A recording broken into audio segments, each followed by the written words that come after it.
Padre, y del Hijo, y del Espíritu Santo. Amén. Alabado sea nuestro Señor Jesucristo. Sea por siempre bendito y alabado. Queridos hermanos, con la fiesta que hoy celebramos del bautismo de nuestro Señor Jesucristo, se cierra la antigua octava de la Epifanía y se despliega la segunda parte de ese tríptico que precisamente en la fiesta de la Epifanía del Señor se nos abría. Primero contemplamos la adoración de los Reyes Magos de Oriente ante el Niño Dios, reconociendo su señorío, su soberanía, su majestad sobre todo lo creado.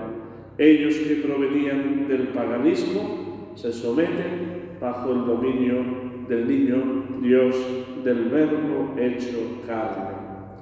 Hoy se nos presenta una teofanía, una manifestación de la Trinidad Santísima, del Padre, del Hijo y del Espíritu Santo.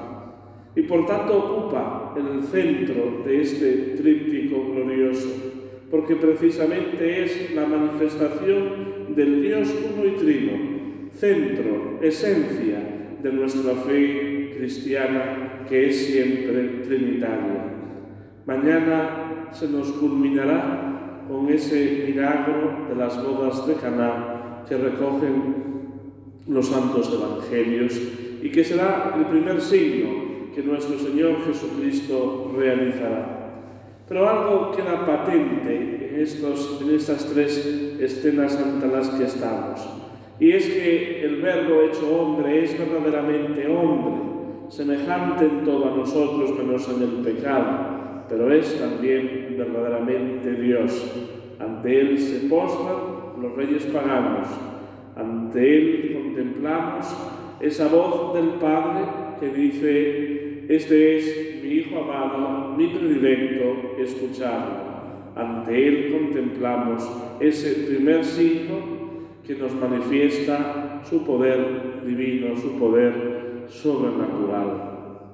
Y para eso, en la escena de hoy tenemos que adentrarnos en esas filas de judíos, de israelitas que iban a las orillas del Jordán para ser bautizados por Juan. Vemos allí a uno que es más que profeta, como dijo nuestro Señor Jesucristo, al precursor del Señor, a ese hombre duro de la tierra que con su voz, pero que con su ejemplo, llama a la conversión. ¿Y a quién llama a la conversión?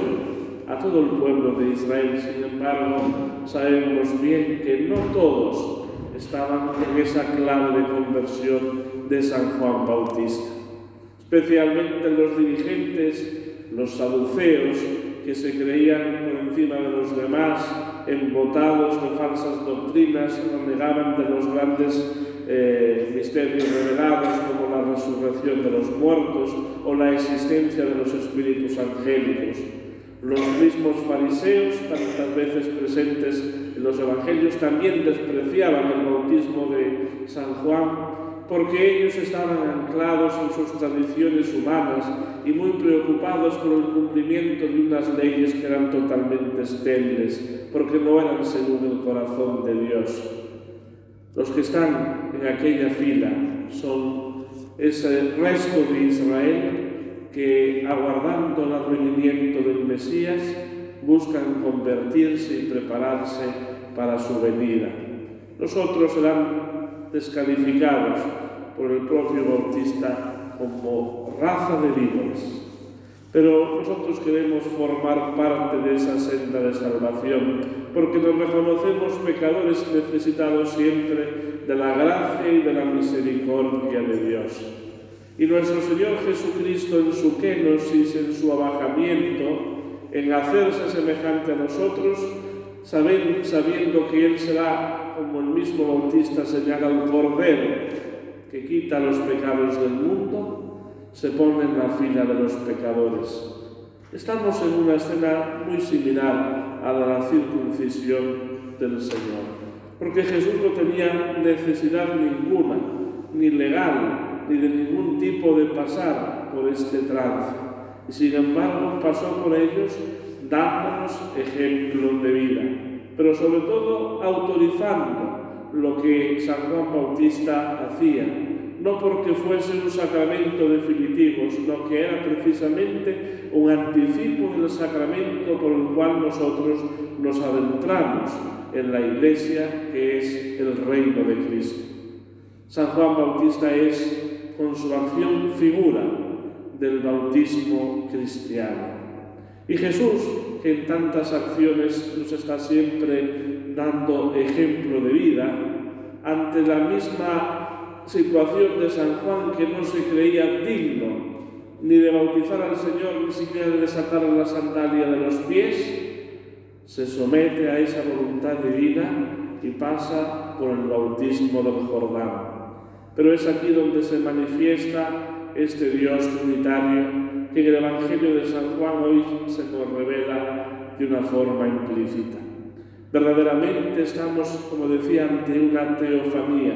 No será la única, pero quizás esta sea la más completa, porque aparecen las tres personas divinas y precisamente nuestro Señor Jesucristo, ungido por el Espíritu Santo, va a dar comienzo a partir de ahora a su misión en la tierra.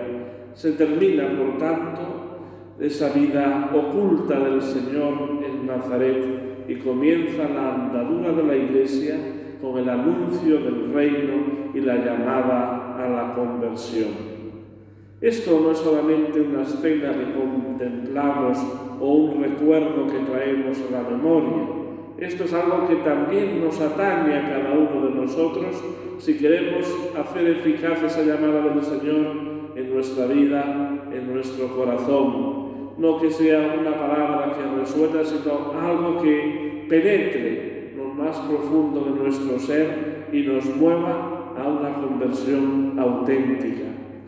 Este año precisamente coincide muy prontamente el tiempo de la Santa Cuaresma, que es anticipado por la Septuagésima y que ya la Iglesia nos va adentrando en este sendero de la conversión cristiana.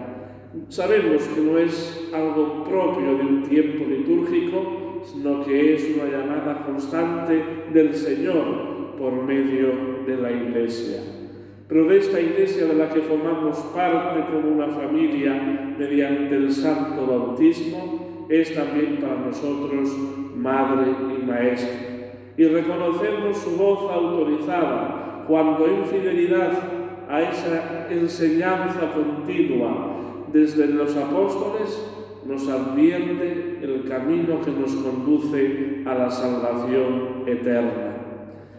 Lejos de esto, perdería toda la autoridad, porque la Iglesia, como el Señor, no está sino puesta como signo de contradicción en medio de las gentes. Porque la Iglesia tiene que cumplir ese ministerio que su divino fundador le encomendó y para lo cual fue fundada. Fuera de ella, la salvación se hace verdaderamente imposible.